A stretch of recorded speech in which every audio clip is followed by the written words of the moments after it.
Week 10 is here, and we're back for another episode to break down the greatest matchups of the weekend, rivalries, old games, and so much more. I forgot what I was going to say, and that's okay. We're going to roll right into it. I'm Nathan Johnston, here with my co-host, Brad Hopkins, and today's guest coming back for another week, Rooster.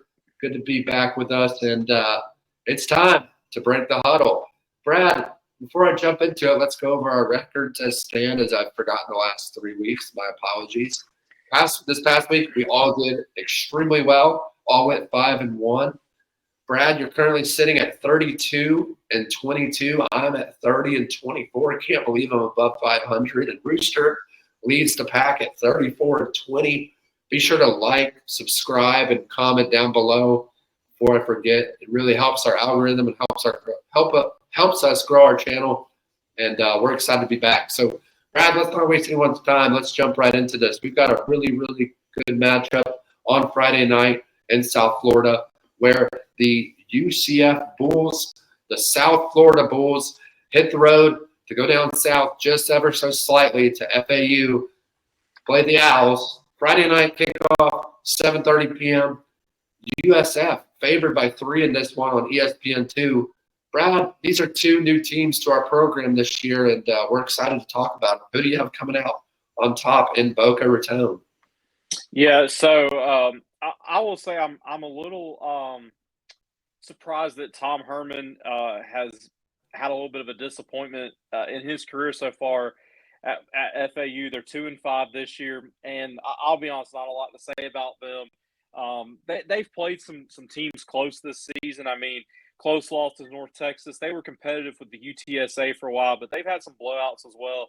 And then USF sitting at 3-4, but I will say their losses are good. I mean, they've lost to Alabama, they've lost to Miami, Tulane, and Memphis. So they haven't been necessarily competitive, but I think those are 4 quality losses, if you want to put it that way. I really like their head coach, Alex Golish, there in his second season in Tampa. I've been impressed with their quarterback, Bryce Archie. Of course, he's taken over for Brown, who was the starter last year and began this year. Guys, to me, if the South Florida team shows up that played Alabama really, really close for 3.5 quarters, if that team shows up, this game's not going to be close. So I'm going to leave this one short and sweet. I'm going to take the Bulls pretty big in this one Friday night. Yeah, Brad, that's a great pick. And, these 2 teams, it's a rivalry in itself. And both teams are looking to come out with a big win in the AAC as they move forward towards hopes of maybe making a bowl game. Rooster, I'll turn it over to you. Thoughts on this game in South Florida and who comes out on top? Well, ever since the infamous Texas is back quote by St. Ellinger, all of that did was send Tom Herman back onto the road to his next coaching job, and has not been a pretty ride since. And at USF, Brown is out, but I mean, this USF team, they're battle tested. They played against Power 5 opponents, and they are 0-4 as underdogs this season.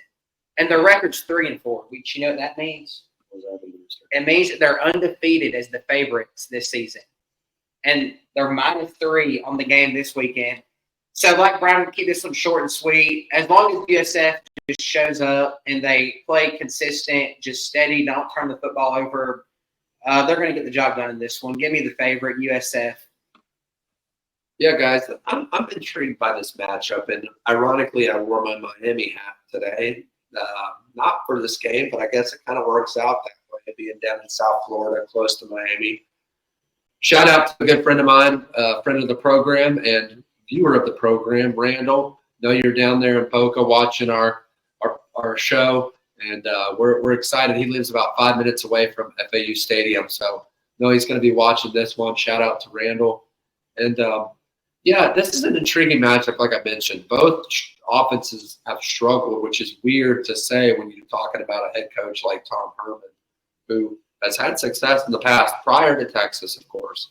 It almost seems like that tenure at the University of Texas kind of shook him up a little bit because some have success at Houston, some have success as a coordinator elsewhere, other places, and he hasn't really been the same since Texas. Kind of gives you that mentality of just I don't know. I don't know what to call it. It's weird to me that he hasn't really pushed back at the Group of 5 level to get back to the level of success that we've seen him at before. Nonetheless, I think USF has the edge in this game. When you look at the Bulls, as I mentioned, as Rooster mentioned, Brown is injured at the quarterback position. They bring in Archie back up, who hasn't had a lot of playing time, but with this bye week, he's going to have a little bit more time to get his feet wet, get some more practice reps with the ones, and get himself acclimated to this game. Granted, it's about 2 hours max away from the stadium. I hope I got my geography right. I always get roasted in the comments for my geography. But hey, I major in digital marketing, so that's what we're here for. But nonetheless, I'm going to take the USF Bulls. I think FAU, they just haven't really been able to get it going this year. When Lane Kiffin was there, they had it rolling. We really thought Tom Herman would have it rolling too. They just haven't really gotten there yet. Maybe give him another year, see what he can do in the portal, see if he can grab a couple of guys to come back home, play in South Florida. But for Friday night's game, give me the Bulls, and I think they cover the spread in this one. Let us know down in the comments if you're a fan of FAU or USF, who you think is going to come out on top of this one down in Boca, Florida, Friday night. Let's head out to the Northeast in Syracuse, New York, where the Virginia Tech Hokies come into town to take on the Syracuse Big Orange. 12 p.m. kickoff on Brad's favorite network, the CW Network. Virginia Tech currently favored on the road in this one by 4 points at JMA Wireless Dome, I believe previously called the Carrier Dome to Roosters for the show. He's upset about that. Probably as much as Brad's upset about the CW Network hosting this game. But Brad, I'll turn it over to you. This is an interesting matchup for both of these teams. Obviously, Syracuse coming off of a disappointing loss last week. Virginia Tech coming off of a win. And both of these programs are looking to get back on top in the ACC. They both show a little promise here and there. Kyron Drone versus I'm drawing a blank again. The old Kyle McCord. I don't know why I forget his name. I forget him as fast as Ohio State fans have. But nonetheless, Brad, it's an intriguing matchup. What are your thoughts on this game, and who comes out on top in Syracuse? So my first initial thought is ACC. We got to do better. I mean, can we not muster up enough publicity to get a game off the CW? I mean, just got to do better than that. That kills me. But anyway, getting to the game, guys, I've been really impressed with the job Fran Brown has done at Syracuse. They're 5-2. They're a win away from being bowl eligible. He has done a great job really putting his stamp on this program. He's got a good staff up there. They're going to recruit strong. So I'm a huge fan of Fran Brown and just the job he's doing. Guys, this is an interesting one because, Virginia Tech's won 3 in a row. They're clicking at the right time. Their defense has been just absolutely spectacular, giving up 34 points total the last 3 games. So they've been great. And Syracuse was on a good win streak. And, guys, I mean, you look at the box score for last week and you see 41-13. You're thinking, Pitt probably had 500 yards of offense against Syracuse, and it's because Kyle McCord just continued to turn the ball over and 3 pick sixes. I mean, who even – I mean, that's hard to just imagine that happening.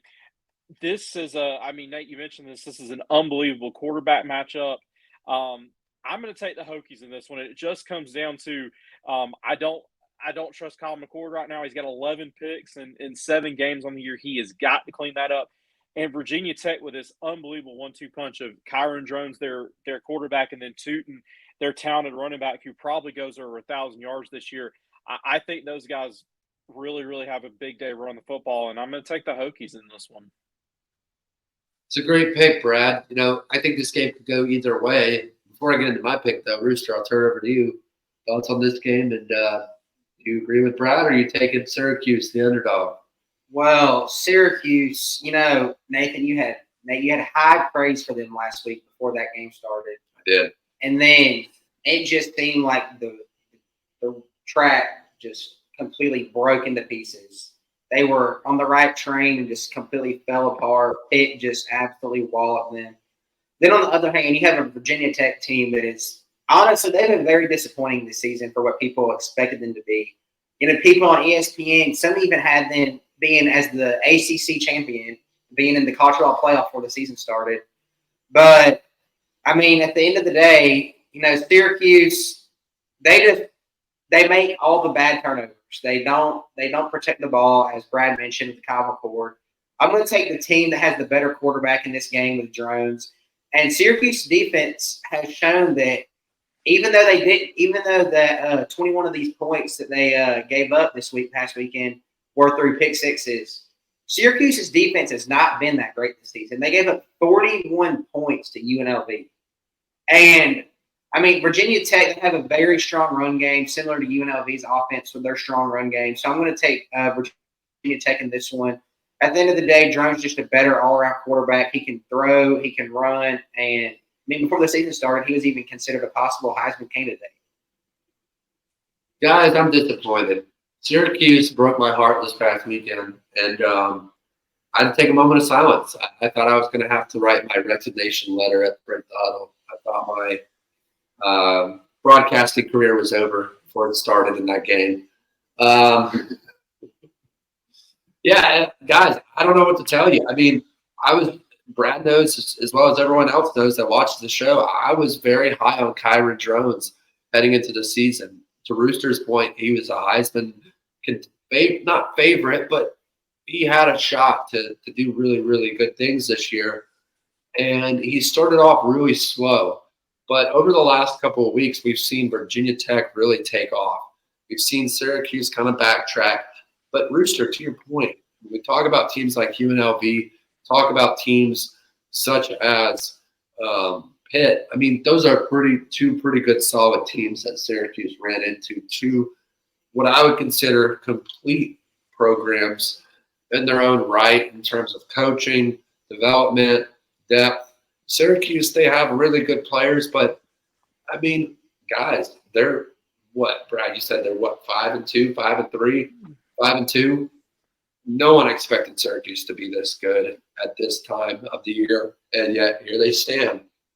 But Syracuse, you broke my heart last week, and just like in anything in life, I'm not going to be able to trust you again. So, got to go with the Virginia Tech Hokies with y'all. I was going to take Syracuse, but they broke my heart last week, and not forgiving them yet. So, give me the Virginia Tech Hokies in a close one. I think to your point, the run game's strong, and Kyle McCord's going to make mistakes. He's going to choke, and Virginia Tech's going to go home with a win. Let us know down in the comments who you think is going to come out on top in Syracuse, New York, Saturday at 12. Let's head out west to Stillwater, Oklahoma, where the Arizona State Sun Devils come into town, take on the Oklahoma State Cowboys. Saturday night kickoff on FS1. I almost said ESPN. FS1 at 7 o'clock p.m. early game. Arizona State, shockingly, but not shockingly, favored by 3 in this one at Boone Pickens Stadium. Love that stadium. One of my bucket list stadiums to get to. I'm sure it's on y'all's list as well. Brad, I'll turn over to you. Heading into this season, we thought Oklahoma State was going to be one of the favorites in the Big 12, and Arizona State was predicted to finish one of the lowest teams. And here we stand. Both teams are average, but Arizona State actually has the edge. Thoughts on this game and who comes out on top in Stillwater, Oklahoma?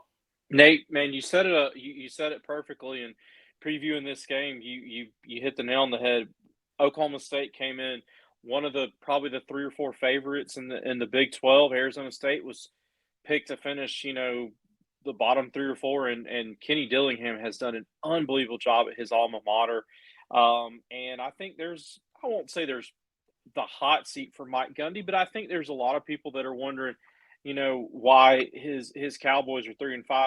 And as we were talking out there, man, Rich, you made a great point. We were talking about Ollie Gordon and is not having the season that he had last year. And man, you made a great point saying that And I totally agree with you. Teams are loading up the box because there's no passing game threat. So this game is so interesting in the fact that we're going to see, and you don't think about this much with the Big 12. I mean, it's going to be the showdown of the running backs, Ollie Gordon versus Cam Scatterbo. And this is going to be a really, really fascinating game.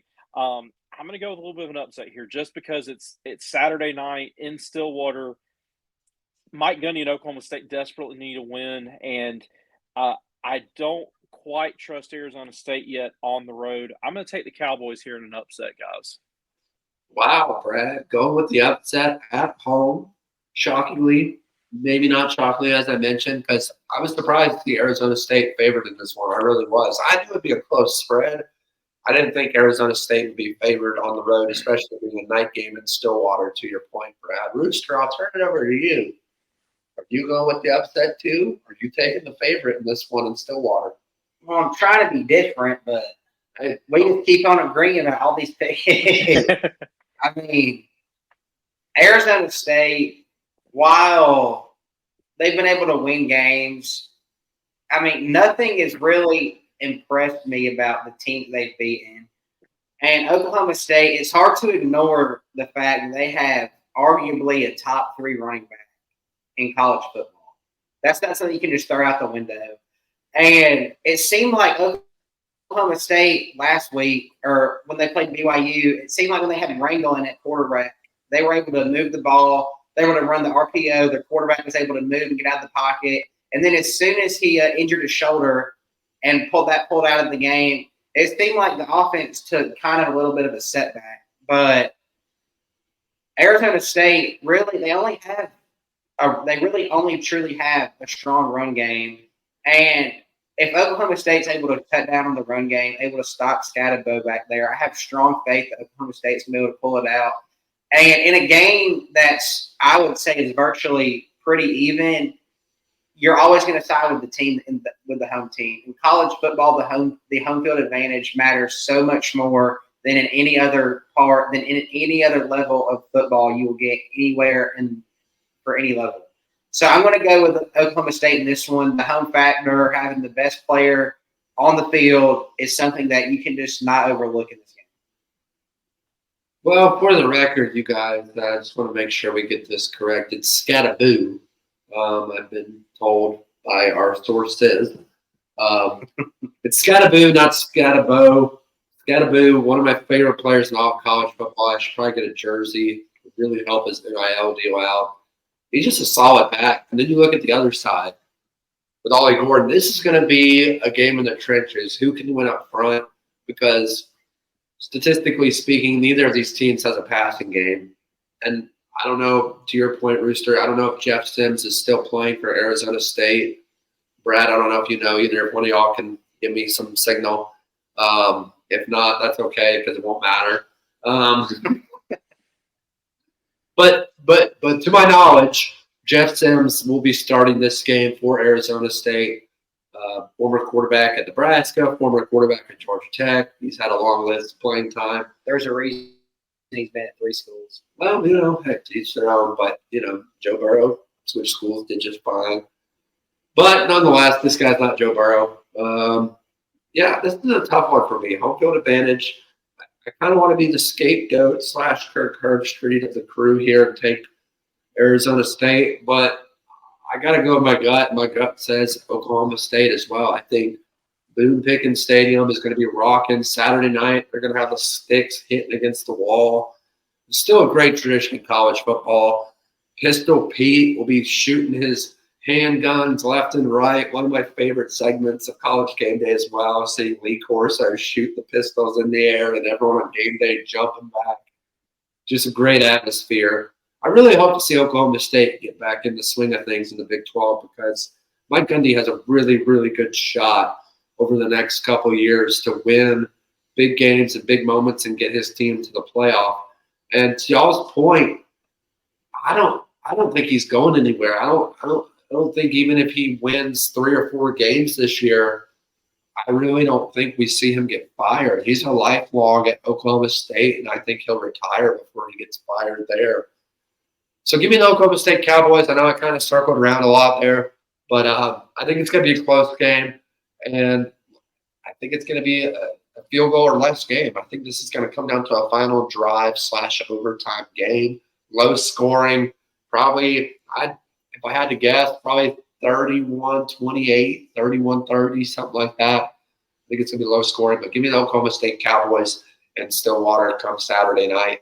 Let us know down in the comments who you think is going to come out in this Big 12 shootout, defensive shootout, whatever you want to call it. Let us know who comes out with the win in Stillwater, Oklahoma.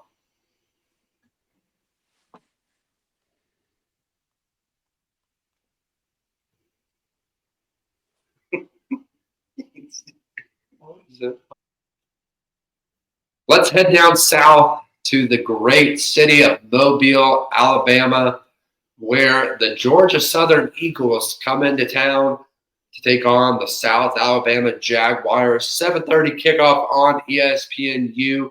South Alabama currently favored in this one by 6.5 points in Hancock Whitney Stadium. Brad, I was just saying off the air, this is one of those games it truly reminds us why we love college football so much. Great atmosphere, great college town. These people in Mobile, Alabama deserve the very best from their football squad. And they're favored coming into this game come Saturday night against an in-conference rival in the Georgia Southern Eagles. I want to get your thoughts on this game, Brad, and who comes out on top at Mobile, Alabama. Yeah, so we've talked about Georgia Southern a couple times here this season, and I will say hats off. They've done a good job. They've had a couple of upsets. Of course, they beat James Madison, beat Nevada, and are having a good season. But guys, they got stomped last week against Old Dominion, and then you look at South Alabama. Don't believe we've talked about them on the show, but I was impressed. They put up 87. I believe that was week 4 against an FCS opponent. And then, they're on a nice little 2-game winning streak. Their head coach, Major Applewhite, he's doing a good job there in Mobile. But guys, as I was, researching this game, what stands out to me is the South Alabama rushing attack. They've got an unbelievable 1-2 punch in Bullock and Bothwell. There's one carry that separates them. Bullock has got 85 carries on the year, Bothwell with 84. So when you say 1-2 punch, these guys are truly a 1-2 punch. They're both over 500 yards. And then you throw in their quarterback, Gio Lopez. He's got 300 yards, but 13 touchdowns to 1 pick. So they're an explosive offense. They, to me, they seem very, very balanced. And, Georgia Southern, with Clay Helton, they've done a good job. They're going to bring that air raid attack. Guys, I think this is going to be a shootout. But, you guys brought it up. Home field advantage matters so much. And for that reason, I'm taking the Jaguars in this one Saturday night. Wow, Brad. Yeah, great pick. And the home team, again, to Rooster's point earlier in the show, home field advantage matters. And when you got a crowd in Mobile, Alabama like they have, it's going to play a factor come Saturday night. Rooster, I want to turn it over to you. Thoughts on this game in Mobile and the South Alabama come out with a win?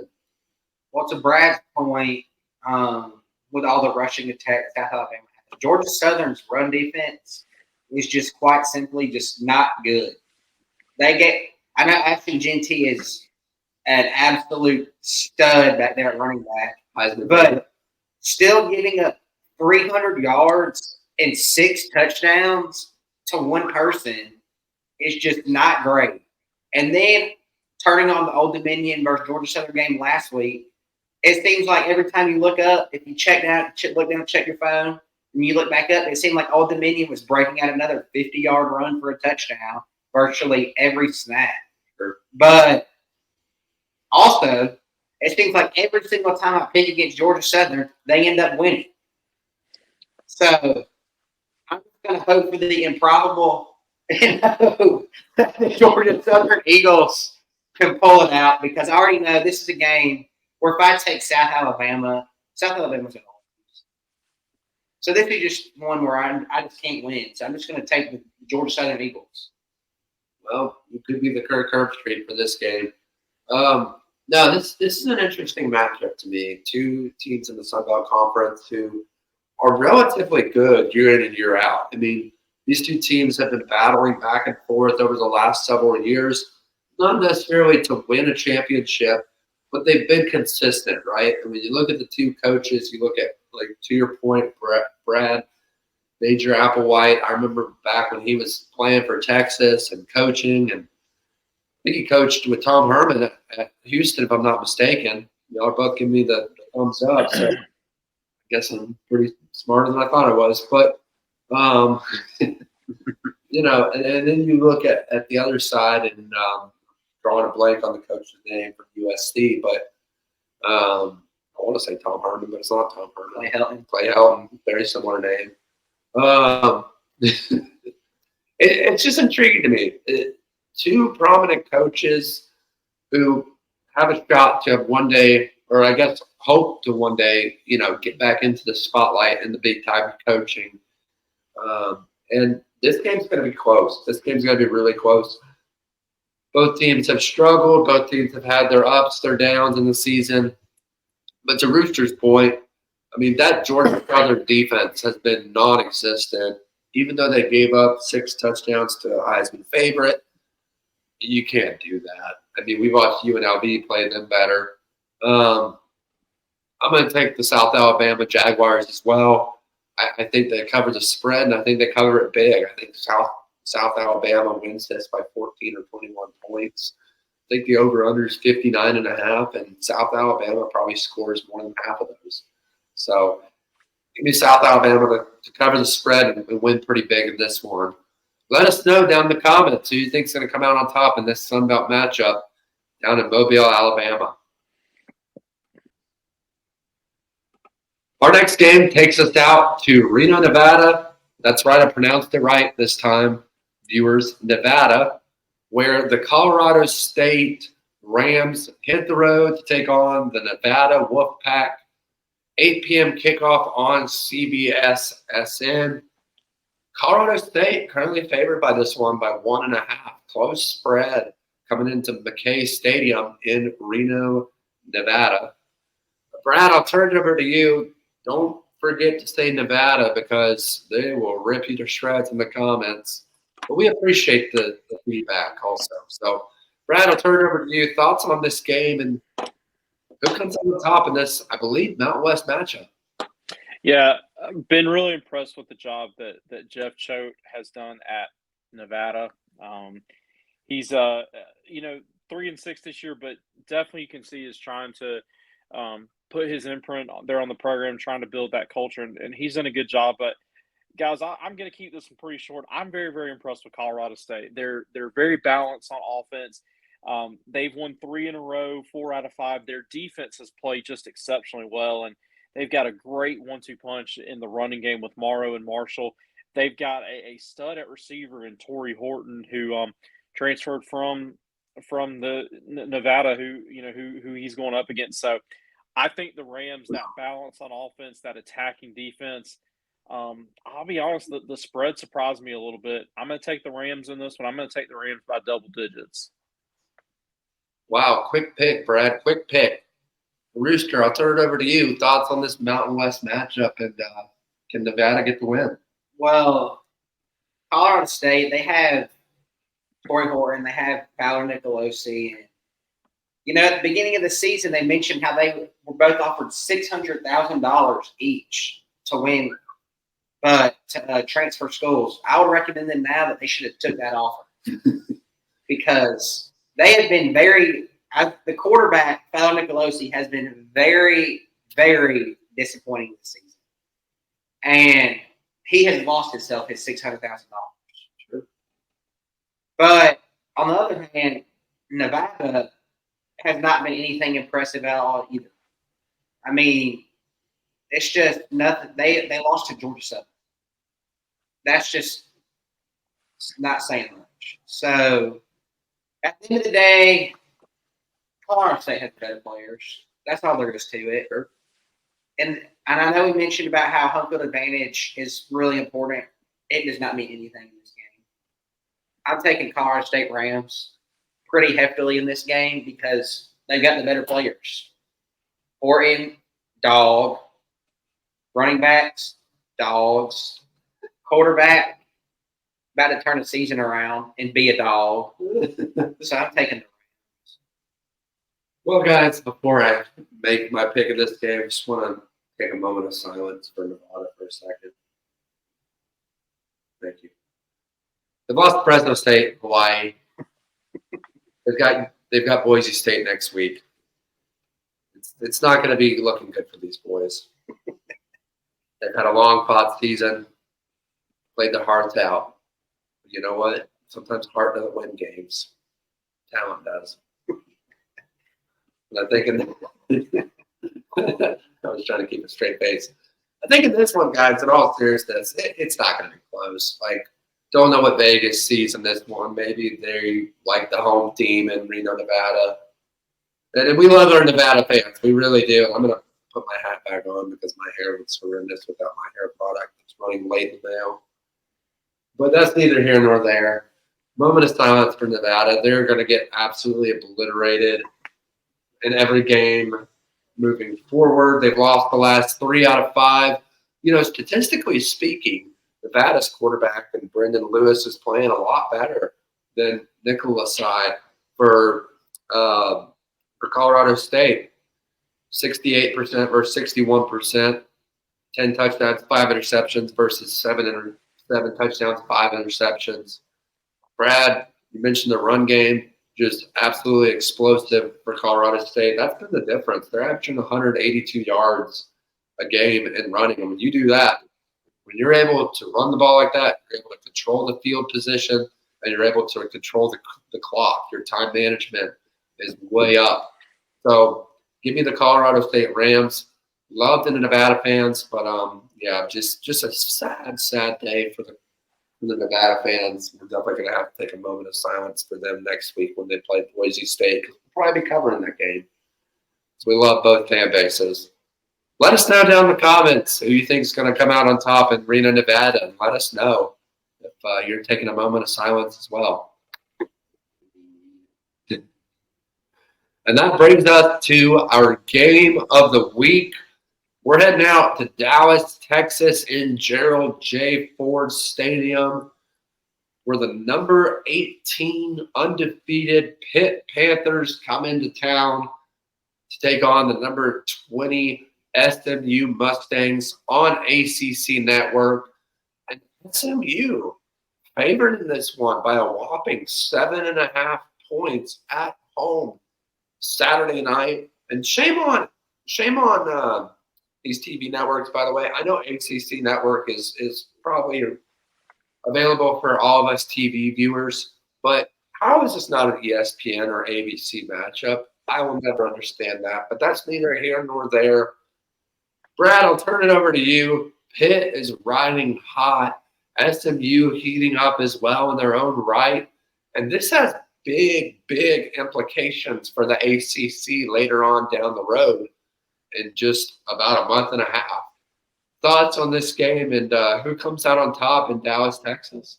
Man, Nate, you stole my first point. Nothing against the man, nothing against the ACC network, but man, I'm with you. It's a shame that we couldn't get this one on ESPN. I just looked. It's Louisville Clemson, which not a bad matchup, but this is this is a huge matchup. We're talking as we just mentioned. This is a ACC championship eliminator, potentially a college football playoff game eliminator. So huge game.